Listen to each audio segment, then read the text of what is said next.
sido traducido a todas las lenguas, impreso en millones de ejemplares, difundido y leído en todos los países del mundo, aun sabiendo que su contenido sigue estando plagado de misterios, enigmas y secretos hasta nuestros días. La Sociedad Bíblica Americana indicó tras una encuesta realizada a 200 adultos estadounidenses que un 85% de las familias de ese país tienen una Biblia en casa. De ellos, el 4% piensa que la Biblia debe ser considerada un libro santo, mientras que un 12% de los encuestados dijo sentirse confundido y abrumado tras leer el documento sagrado. Y a pesar de que su influencia en la historia universal es innegable, para muchos, creer que un solo libro posee la respuesta y la verdad de todas las cosas en el universo es verdaderamente ingenuo. Si quieres saber más sobre la Biblia y sus misterios, comunícate con nuestro especialista a través de Facebook, Twitter o llamando a nuestra línea telefónica. Te estamos esperando.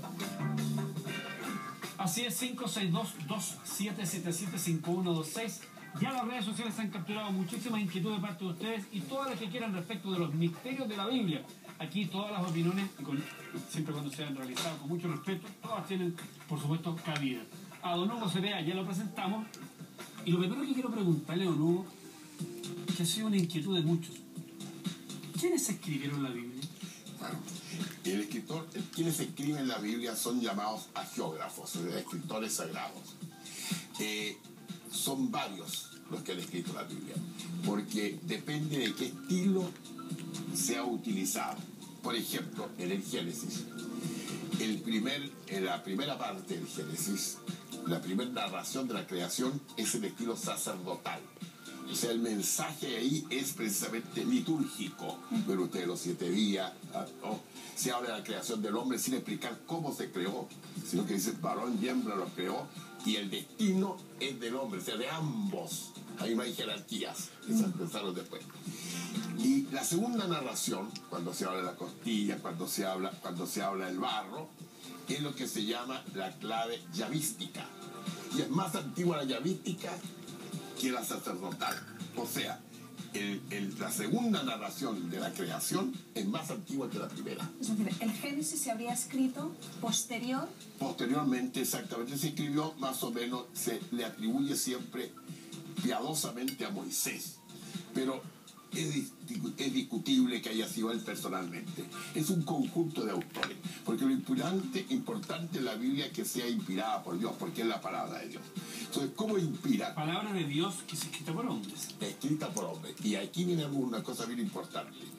Dios respeta la cultura y el estilo de quien escribe. Y así da su mensaje.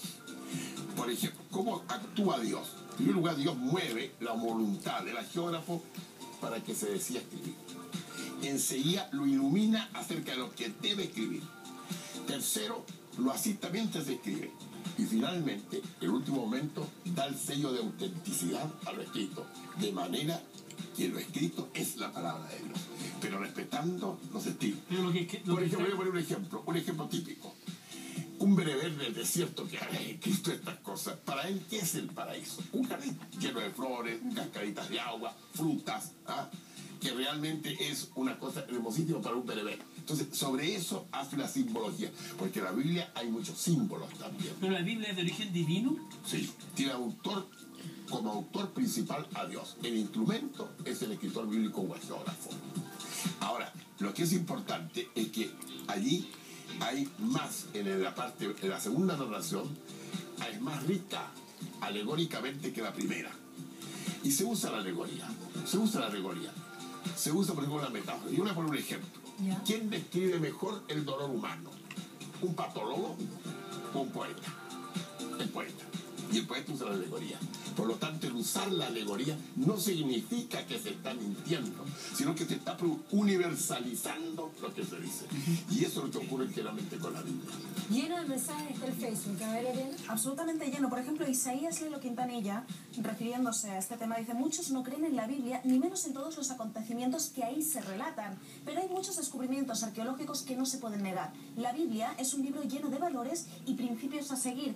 Pero aquí pone un poquito en duda el origen divino del que estábamos hablando, de que realmente Dios es la inspiración divina, si al fin y al cabo somos los hombres los que hemos escrito otros textos. Si la Biblia, sobre todo los evangelios, no estuviesen inspirados por Dios, quiere decir que dioses habrían sido los evangelistas, por la perfección, lo sublime que se escribe.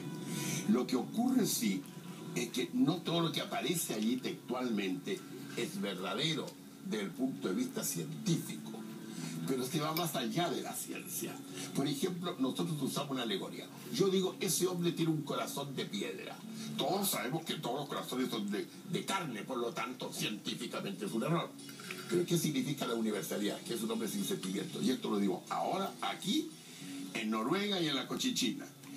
Ahora, 2000 años atrás y 1000 años después.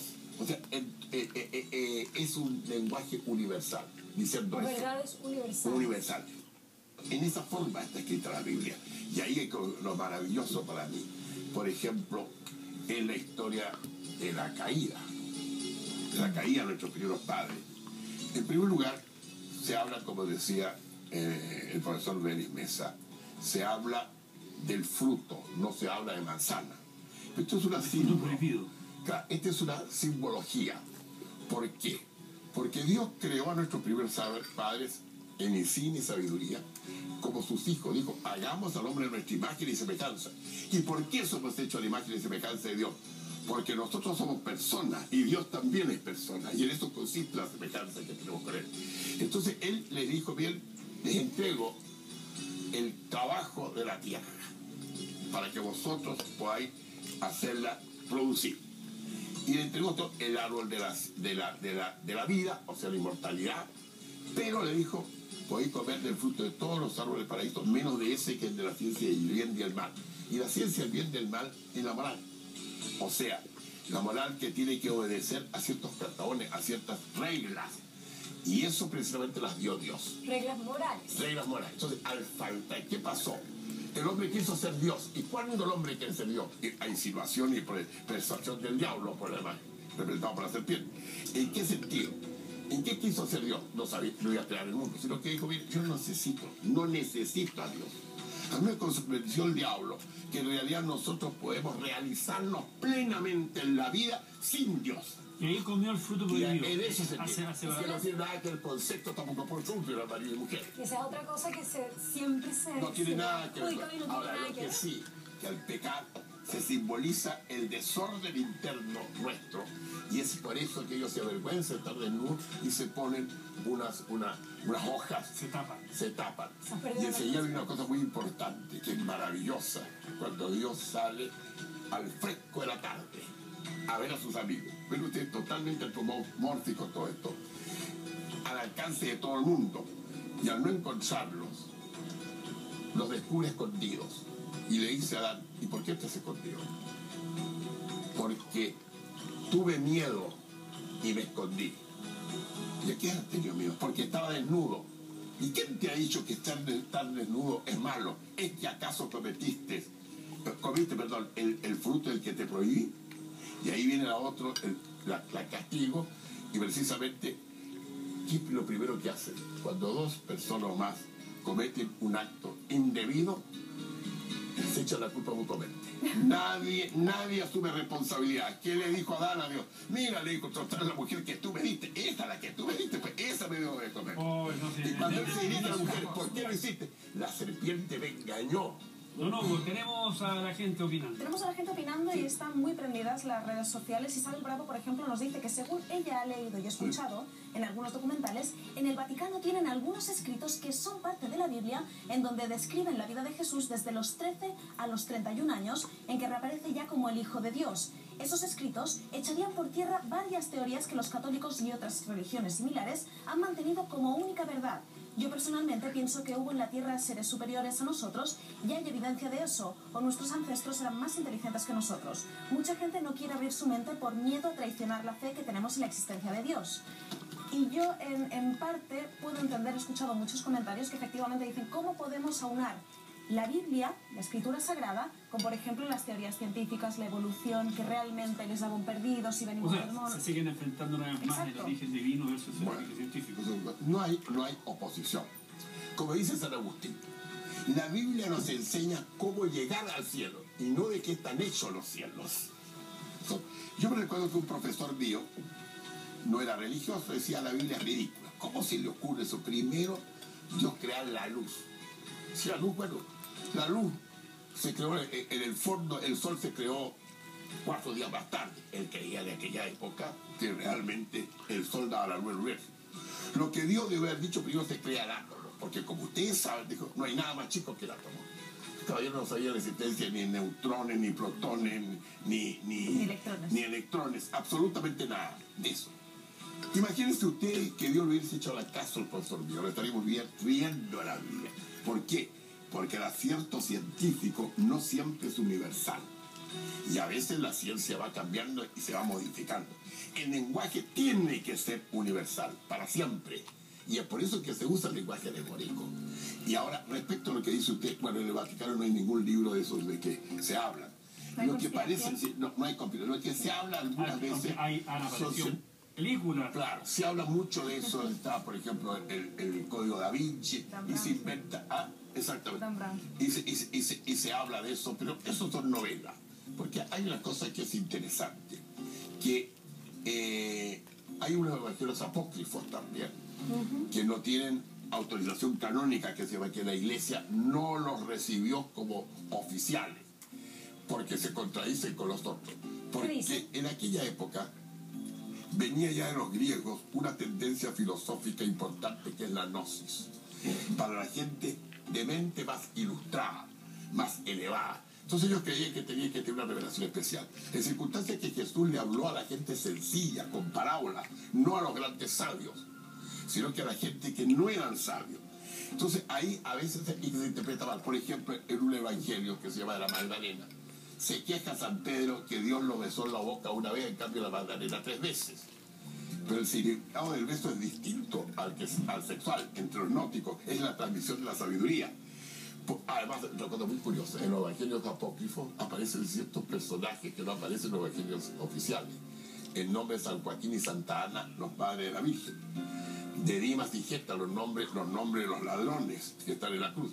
Y el nombre de Verónica. Verónica, la del paño, que es su patrona, no aparece en ningún evangelio oficial. En estos misterios de la Biblia, ¿el arca de Noé existió? Sí, existió. En primer lugar, ¿también como una metáfora? No. Aquí hay que distinguir dos cosas. Hay alguna simbología, pero también hay un hecho histórico. Hay un libro muy interesante que dice que la Biblia tenía razón, o sea, ciertos hechos históricos que se han comprobado con el tiempo. En realidad, el diluvio está en todas las leyendas de las religiones, incluyendo los fueguinos aquí en Chile, del sur de Chile. Los fueguinos tienen la leyenda en todas partes, los persas, todo. En realidad, ahí se adapta por medio de un mito, una realidad que tiene que haber sido el de hielo. Me da la impresión a mí.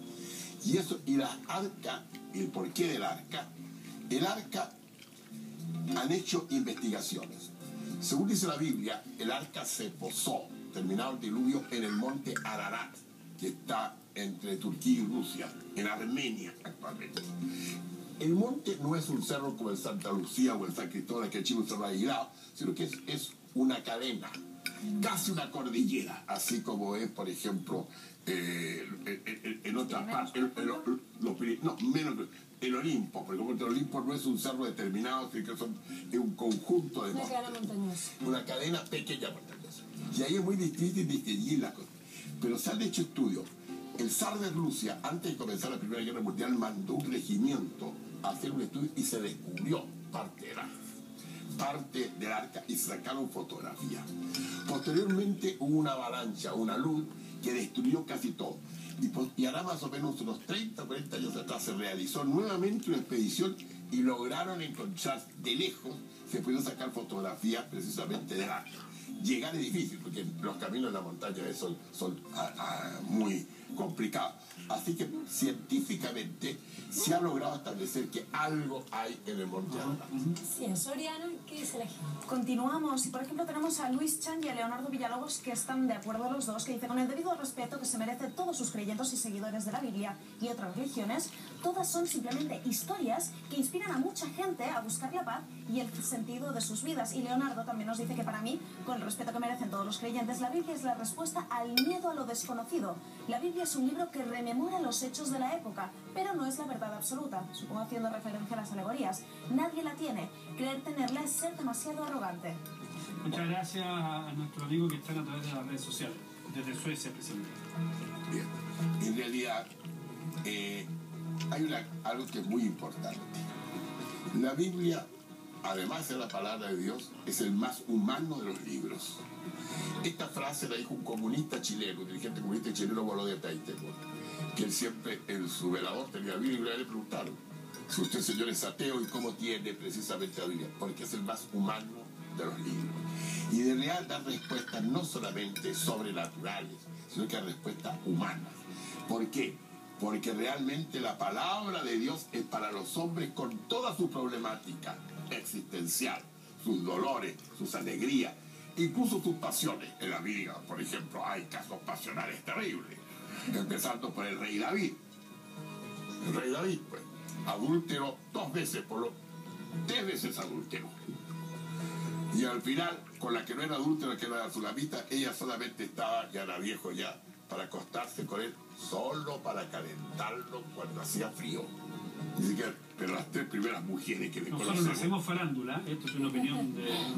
Ya, ahí. Se van a querellar, ¿no? Pero ve usted, Salomón. Ahora hay una cosa curiosa en la Biblia, que yo se la planteaba a usted, al profesor Belimesa, la justicia salomónica. La gente cree que la justicia salomónica es la mitad. Falso, absolutamente falso. Eso nunca hizo Salomón. Salomón, para probar a las mujeres que se disputaban la maternidad de un hijo, dijo: ya, partámoslo por la mitad. Entonces, ¿qué pasó? Que la verdadera madre dijo: no, rey, no haga eso. Díselo a la otra. Prefiero no tener a mi hijo antes que muera. Y en cambio la otra dijo: no, hay que partirlo por la mitad. Esto es lo justo. Entonces Salomón se dio cuenta y dijo: la verdadera madre es la que estaba dispuesta a ceder a su hijo. Esa es la justicia. Justicia salomónica, pero también tenemos otro misterio de la Biblia, que fue cuando Moisés abre el mar Rojo, separa eso y logra el escape. ¿Qué hay de cierto? ¿Hay algo científico que corrobore esto? ¿Separar las aguas? En realidad, mi explicación es totalmente científica. En realidad, es posible que a veces, y dice que ocurrió otras veces, en ciertos tipos de bajas de marea, se produce un pasadizo en el mar Rojo. Y aquí simplemente se utilizó un hecho natural para dar una explicación sobrenatural. ¿Y cómo coincidió en el momento del escape? Coincidió en ese momento. Pero lo importante es que es el paso, el pesaje que tienen los judíos, que es la Pascua. Y eso para los cristianos es una figura de la Pascua actual, de la Pascua de Jesucristo. Y vemos en imágenes fantásticos Charlton Heston en los 10 mandamientos. Pero Hugo, sí. En la Biblia se habla de Jesucristo, cuando nace Jesús, ¿no es cierto? En el momento en que lo hemos conversado más de una vez, sin ser creyente, no todo el mundo celebra la Navidad. Exacto. O no sé si la Navidad propiamente tal, pero la celebran. Y con los regalos, que era lo que llegaba en ese instante. Pero se sabe poco de la vida de Jesucristo hasta los 12 años. ¿Por qué? Sí. Hasta los 12 años Jesús estuvo en Egipto, desterrado prácticamente, porque Herodes mandó a perseguir a los inocentes, y mató a los inocentes, y en sueños se le apareció un ángel a José, que tomara a la Virgen y al niño lo llevara a Egipto. Estuvo desterrado 11 años allá. Pero hay una cosa muy curiosa que quisiera también aclarar aquí, que se comenta mucho.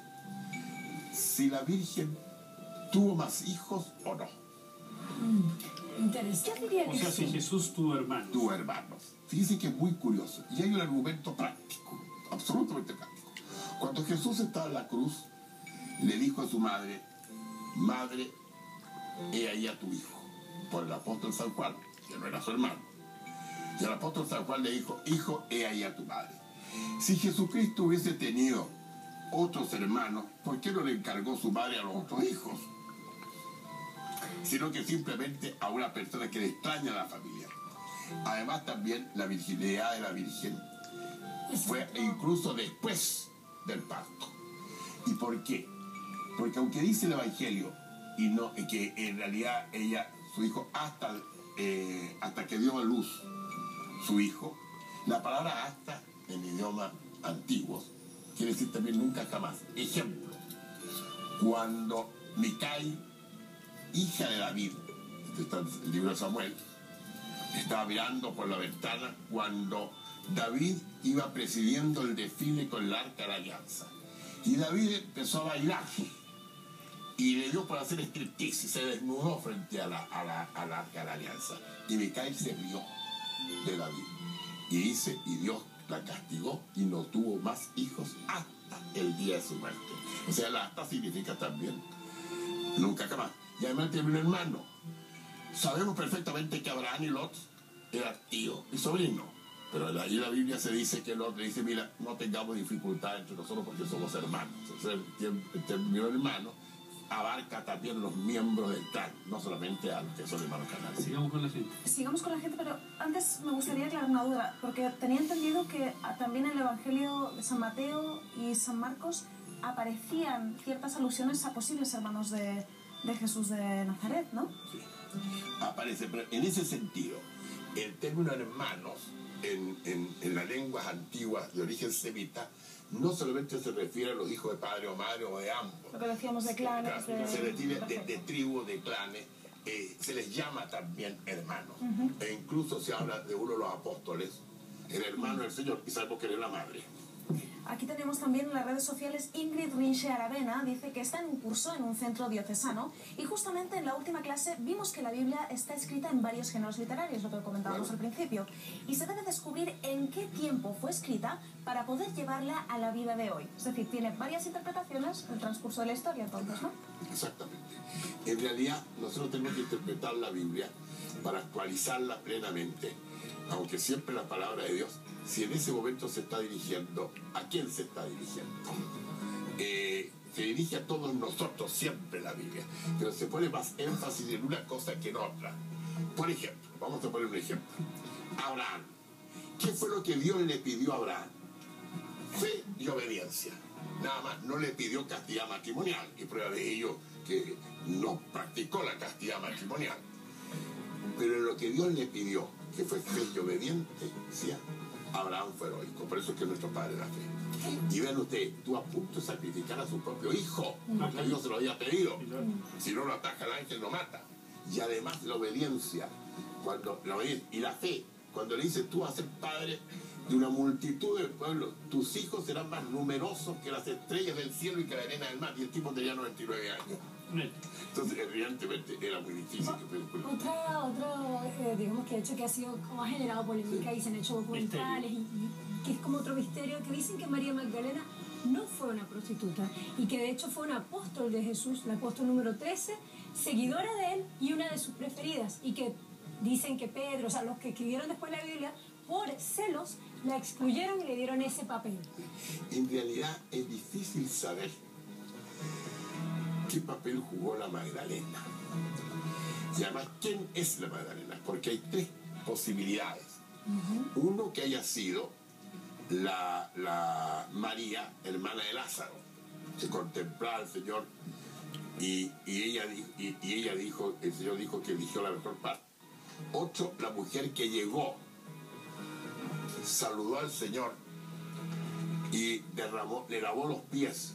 A continuación le derramó perfumes y secó con su cabello precisamente lo hecho.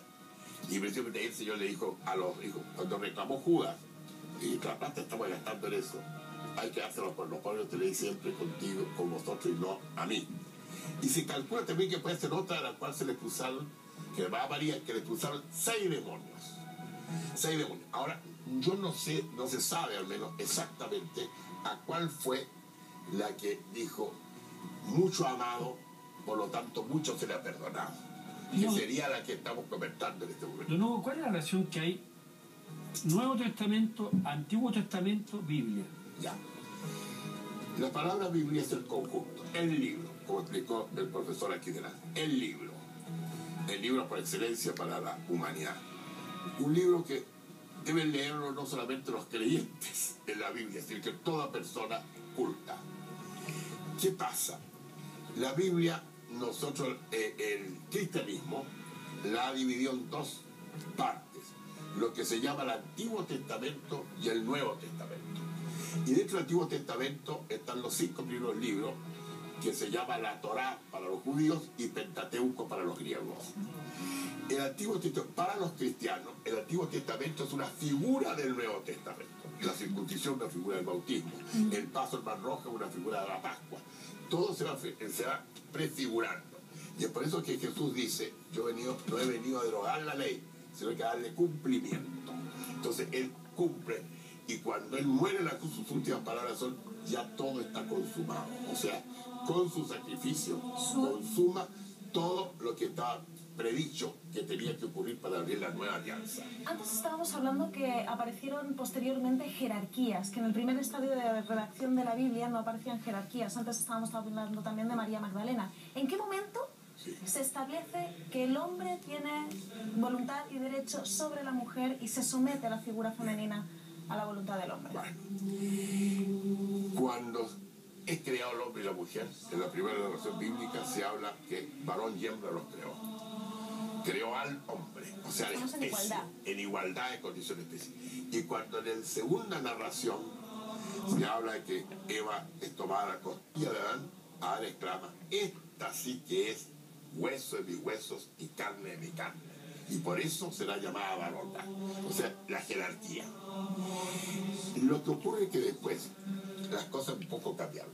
Ahora, el misterio es hay el sacerdocio común de los fieles, es común. El sacerdocio comienza con el bautismo. Es una forma de sacerdote. El bautizado, en cierto modo, es sacerdote. Y no hay distinción entre hombre y mujer. Ahora, el sacerdocio ministerial, que es el por el cual se puede decir misa y perdonar los pecados, ese sacerdocio, misteriosamente, Jesús lo reservó a los hombres. Ni siquiera llamó al sacerdocio a su madre, que era lo lógico que lo hubiera recibido, lo hubiera llamado. Misteriosamente. Y evidentemente que ese es un misterio, como hay muchos otros, y que uno tiene que, el que es creyente, hay que respetarlo. Además, eso no excluye que la mujer pueda tener grandes papeles en la iglesia, no solamente ahora, de Edad Media. Si uno habla, por ejemplo, de la Hildegard von Bingen, por ejemplo, que es una maestra benedictina, que era la que dirigía la iglesia. Prácticamente aconsejaba a los papas, a los príncipes, a los reyes, acerca de lo que era la doctrina cristiana. Santa Catalina de Siena, Santa Teresa de Jesús, o sea, mujeres que crearon cauces para la buena conducción del cristianismo y dieron doctrinas. Fíjense que Santa Catalina y Santa Teresa son doctoras de la iglesia, por lo tanto han tenido su papel. Y yo creo que con el tiempo van a seguir teniendo incluso otro papel, pero el sacerdocio ministerial yo creo que no va a haber. Hoy día hemos hablado de los misterios de la Biblia. No hay misterio en que don Hugo Cepeda tiene gran cantidad de seguidores y los pueden seguir teniendo y compartiendo con él a través de su Facebook. Hugo Cepeda Col, con la barba que ahora quiere recuperar. Ahí está la fotografía. Don Hugo Cepeda Col tiene gran cantidad de seguidores. Muchas gracias, Hugo. Ha sido muy interesante compartir con usted. Para mí ha sido un agrado muy grande estar con usted y también con los seres televidentes de tantas partes. Además, usted que privilegia siempre la belleza femenina, me creo que está rodeado de dos bellezas. Ya me creo Ulises con Calipso. Ese es don Hugo Cepeda. Muchas gracias, don Hugo. A la vuelta, Pato Vado ya está, viene con un espacio muy especial, Pato Vado, pero muy especial. ¿Qué dijo? Que viene Pato Vado.